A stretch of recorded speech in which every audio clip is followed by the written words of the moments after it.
নমস্কার সকলকে। আমার পেজের আরেকটি নতুন ভিডিওতে আপনাদের সকলকে অনেক অনেক স্বাগত। আমি প্রিয়াঙ্কি। চলে এলাম আমার জীবনের আরেকটি নতুন দিনের অভিজ্ঞতার গল্প আপনাদের সাথে ভাগ করে নিতে। আজ 30শে জুন রবিবার, আর এখন সকাল 7:30 মতন বাজে। আমরা ঘুম থেকে উঠে রেডি হয়ে এখন চললাম ব্রেকফাস্ট করতে। আমাদের হোটেলে সকাল 6:30 থেকে 10:30 পর্যন্ত ব্রেকফাস্ট টাইম। দুজনে দুজনের পছন্দ মতন খাবার দাবার দিয়ে নিজেদের প্লেট সাজিয়ে নিয়ে এসেছি। তবে এক এক দেশের ব্রেকফাস্টের জন্য আমরা এক এক রকমের অপশানস পাই, আর স্লোভেনিয়ার খাবার দাবারের আইটেমগুলো একটু বেশি আলাদা লাগলো আমাদের। আর এখানে তো সবাই ট্যুরিস্ট, তাই যে যতটা সকালে সম্ভব ব্রেকফাস্টটা সেরে বেরিয়ে পড়ে ঘুরতে। আমাদের প্লেটগুলো দেখতে বেশ রঙিন লাগলেও আমাদের খাবারগুলো খুব একটা পছন্দ ছিল না, তাই সব শেষে দুজনেই মন আর পেট ভরে প্যানকেক খেয়ে নেব। ওটাই একটা জিনিস যেটা পেটে একটু বেশি সময়ের জন্য থাকবে। এদিককার বেশিরভাগ জায়গায় ব্রেড তো প্রায় 10 থেকে 15 রকমের থাকে, আর ব্রেডের সাথে খাওয়ার জন্য নানা রকম স্প্রেড, চিজ, জ্যামও থাকে। আর বেকারি আইটেমেরও নানা রকম জিনিস থাকে ব্রেকফাস্টের আইটেমে। এছাড়াও নানা রকম স্যুপ, কোল্ড কাটস, বিভিন্ন রকম স্যালাড, স্ক্র্যাম্বেলড এগ, এদিককার নানা রকম ফ্রুট স্যালাড, নানা রকম সবজির স্যালাড, আর চা, কফি এবং বিভিন্ন রকমের জুসেরও অপশন থাকে। আবার একদিকে দুধ, কর্নফ্লেক্স, ওটস, মুসলি, নানা রকম কেক, পেস্ট্রি আর ড্রাই ফ্রুটসও থাকে। যাই হোক, যা যা আছে তার মধ্যেই আমাদের দুজনকে পেট ভরে খাবার খেয়েই বেরোতে হবে, কারণ ব্লেডে গিয়ে খাওয়া দাওয়া করতে বসে সময় নষ্ট করতে আমরা চাই না। তবে এদিককার একটা ব্যাপার দেখে আমাদের ভীষণ অবাক লাগে জানেন। বাচ্চাদের দুধ খাওয়ার বোতলগুলি ভরে ভরে ফ্রুট জুস নিয়ে যায় তাদের বাবা মায়েরা। ওটাই এখানকার বাচ্চাদের ব্রেকফাস্ট, ভাবুন শুধু। আর এদের প্রায় সকলের ব্রেকফাস্টের মধ্যেই হয় ফল, নয়তো ফলের রস, আর সাথে কফিও থাকে। আমার তো জুস আর কফি একত্রে খাওয়ার কথা ভাবলেও ভয় লাগে।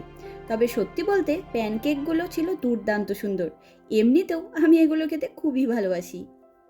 যাই হোক, আমাদের খাওয়া দাওয়া শেষ, আর এই দেখুন, এটি আমাদের হোটেলের পুরনো একটা স্কেচ। অনেক পুরনো এই হোটেলটি। পুরনো দিনে এই সম্পূর্ণ এরিয়াটি কেমন ছিল দেখতে সেটাও জানলাম। স্লোভেনিয়ার পুরনো এক বগি ট্রাম, ছোট ছোট ছাতাসহ লং ড্রেস পরা মহিলাদের ছবি দেখতে পেয়ে খুব ভালো লাগলো। চলুন এবারে নিজেদের রুম থেকে ব্যাগগুলো নিয়ে বেরিয়ে পড়ি। সব কিছু তো কালকেই গুছিয়ে রেখেছিলাম, তাই ব্রেকফাস্ট করে এসেই আমরা দুজনে ব্যাগপত্র নিয়ে নিচে নেমে এলাম। এবারে বেরোবো। হাতে বেশ খানিকটাই সময় রয়েছে, তাই আস্তে ধীরে বাস স্ট্যান্ড পর্যন্ত হেঁটে হেঁটে যাব, কোনো তাড়াহুড়ো নেই। তবে যাই বলুন, এত সুন্দর একটা রুমে কখনো থাকতে পারবো সেটা ভাবনার বাইরে ছিল। এটা আমাদের জন্য অনেক বড় একটা অভিজ্ঞতা।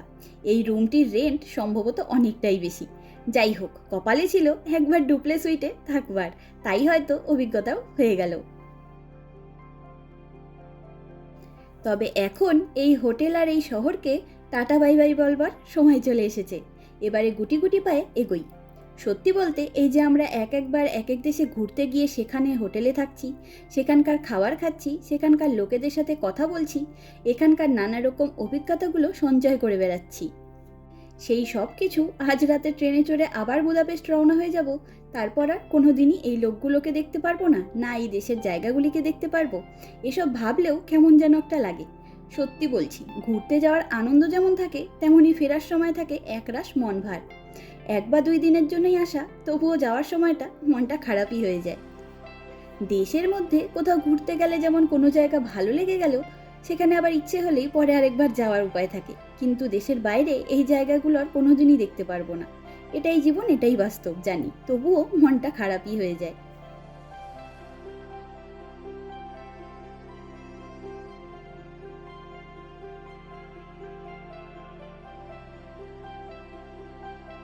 আমরা এখন লিফটে করে নিচে নেমে এলাম, আর সৌভিক গেল রুমের কি কার্ডটি রিসেপশনে দিতে।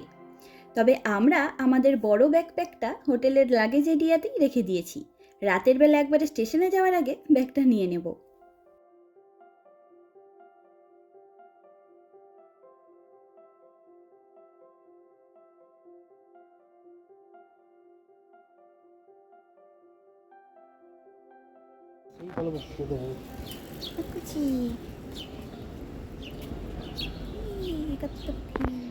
আমাদের ঘোরা শেষ। Bye bye Ljubljana, bye bye Ljubljana. হ্যাঁ, বাই বাই লুবনিয়া, বাট আমাদের তো শুরু হচ্ছে আর শুরু এখন হচ্ছে এখন। ব্লেড যাও। এই দাঁড়া দাঁড়া, এটা দেখাই, কিউট দেখতে। খালি সামনে দিয়েই গেলাম আসলাম।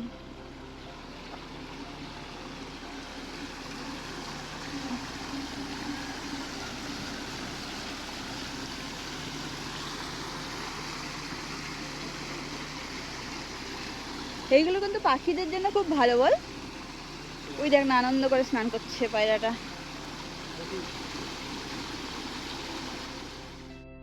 আর রাস্তার ধারে এই আয়নাটা লাগানো ছিল, সেখানে আমরা একটু ছবি তুলে নিলাম।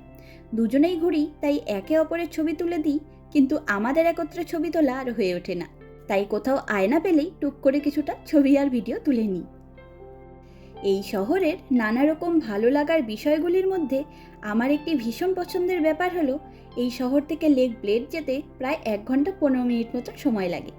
আর লেক ব্লেড জায়গাটি এই শহর তথা সম্পূর্ণ স্লোভেনিয়া দেশের মধ্যে সবচাইতে বেশি সুন্দর একটি জায়গা, যেখানে এই দেশের লোকের সাথে সাথে অন্যান্য দেশের লোকেরাও নিজেদের ছুটির দিনগুলি কাটাতে ভীষণ ভালোবাসেন। এবং এই ব্যাপারটিকে খেয়াল করেই পাবলিক ট্রান্সপোর্টের জন্য যেই বাসগুলো লুবলিয়ানা থেকে লেক ব্লেড পর্যন্ত যাতায়াত করে, সেগুলির ভাড়া হিসেবে সপ্তাহের আর সব দিনগুলিতে টিকিটের দাম থাকে 6 ইউরো, যা ইন্ডিয়ান টাকায় 550 টাকার মতন।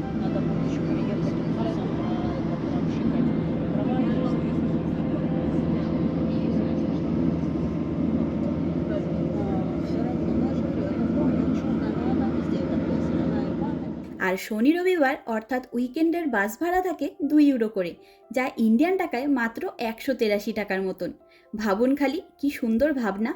সত্যি বলতে অন্য কোনো জায়গায় এরকম কোনো ব্যবস্থা আছে কি না আমার জানা নেই, কিন্তু এই ব্যাপারটি একদম ইউনিক লাগলো আমার কাছে।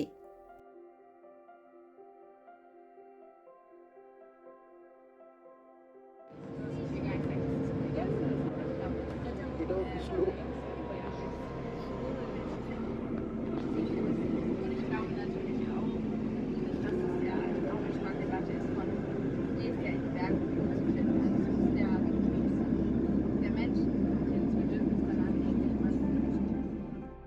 এছাড়াও ছোট্ট একটি দেশ স্লোভেনিয়া, কিন্তু নিজের প্রকৃতির অস্তিত্ব বজায় রেখেও যে উন্নত হওয়া যায় কিংবা সুন্দর করে তোলা যায় সব কিছুকে, তাই দেশে না আসলে উপলব্ধি করে উঠতে পারতাম না। এই ছোট্ট দেশটির কাছ থেকেও আমাদের অনেক কিছুই শেখার রয়েছে। আমরা কালকে আজ সকাল 9:30টার জন্য বাসের টিকিট কেটে রেখেছিলাম, নাইলে আজকেও জায়গা পেতাম না, জানেন, এত ভিড় এখানে। আর এখানকার বাসে যে কয়জনের সিট থাকে শুধু সেই কজনকেই টিকিট দেয়। বেশি ভিড়ের জন্য কয়েকজন রিকোয়েস্ট করছিল যে ওনারা দাঁড়িয়ে দাঁড়িয়ে চলে যাবেন, তবুও এই বাসেই যেতে চান, কিন্তু ওনাদেরকেও বাসের টিকিট দিলেন না। যাই হোক, আমরা আধা ঘন্টা মতন জার্নি করে স্লোভেনিয়ার এয়ারপোর্টে পৌঁছালাম। আমাদের বাস থেকে দুজন এয়ারপোর্টে নামলেন, তবে সম্পূর্ণ যাত্রাপথ কি অপূর্ব সুন্দর দেখেছেন। আর এই এয়ারপোর্টটাও কি সুন্দর জায়গায় অবস্থিত। আমি তো শুধু এটাই ভাবছিলাম যে এই দেশে যারা ফ্লাইটে করে আসেন তারা কি অপূর্ব দৃশ্য দেখবার সুযোগ পান। সম্পূর্ণ রাস্তায় বেশিরভাগ জায়গা জুড়ে ছিল চাষের জমি, যাতে কোথাও ভুট্টা আবার কোথাও গম চাষ করা হয়েছে। সবুজ ভুট্টা ক্ষেতের পাশে সোনালী রঙের গমের গাছগুলি দেখতে কিন্তু ভীষণ সুন্দর লাগছে। আর চাষের জমির পেছনেই অবস্থিত সবুজ উঁচু নিচু পাহাড়গুলি যেন একেবারে কোনো একটি ছবির মতন সুন্দর দৃশ্যের রূপ ধারণ করেছে। আর মাঝে মাঝে ছোট্ট ছোট্ট সাজানো গোছানো গ্রামগুলি দেখেও খুব ভালো লাগছে। তবে প্রথমে এই গ্রামের মধ্যে অবস্থিত চার্চগুলিকে ভীষণ চেনা চেনা লাগছিল, জানেন। তারপর একটু ভেবে দেখলাম এগুলো অস্ট্রিয়া দেশের নানা গ্রামের চার্চগুলির মতন ডিজাইনে তৈরি, তাই এরকম চেনা চেনা লাগছিল আমাদের কাছে।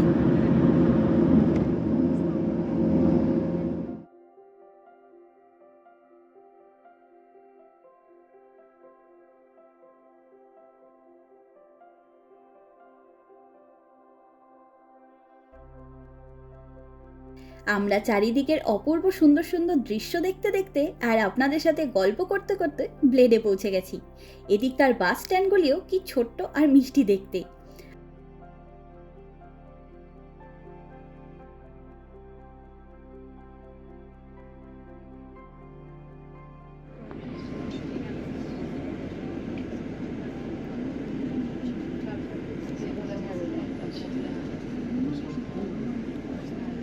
Не, я хочу нормально. Пойди, вот это автобус. Автовокзал.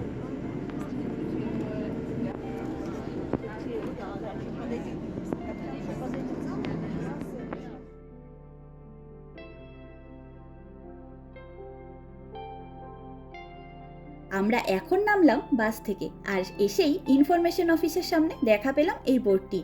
এই জায়গায় কি কি অ্যাক্টিভিটি করবার সুযোগ রয়েছে তা এখানে লেখা রয়েছে। আমরা আগে ব্লেড ক্যাসেল যাওয়ার জন্য শাটেলের খোঁজ করলাম, কিন্তু ওনারা আমাদের বললেন শুধু শুধু 12 ইউরো খরচ করে কি হবে, তার চাইতে একটা শর্ট রুট বলে দিচ্ছি, আপনারা নিজেরাই চলে যেতে পারবেন।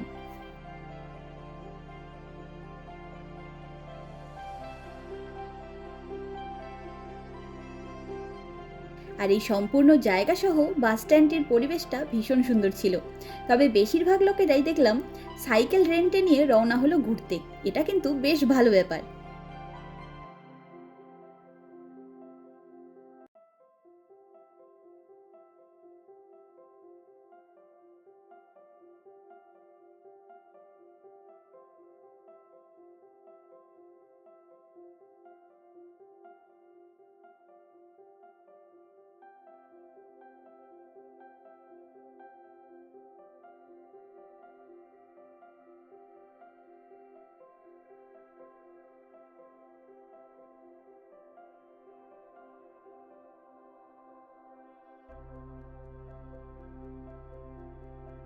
আর আমরা লেকের কাছে আসতে না আসতেই দেখা পেলাম এই ছোট্ট পার্কটির, যাতে লোকাল লোকেরা নিজেদের হাতে তৈরি জিনিসের স্টল নিয়ে বসেছিল। কি অসাধারণ সুন্দর সুন্দর সব জিনিসপত্রগুলি। তবে এখন আর কেনাকাটার দিকে যাব না। আমাদের ইচ্ছে আমরা সম্পূর্ণ লেকটির চারিদিকটা ঘুরে দেখব হেঁটে হেঁটেই, কারণ আমরা শুনেছি এই লেকের চারিদিক ঘিরে নানান রকম সুন্দর সুন্দর দৃশ্য দেখার সুযোগ হয়।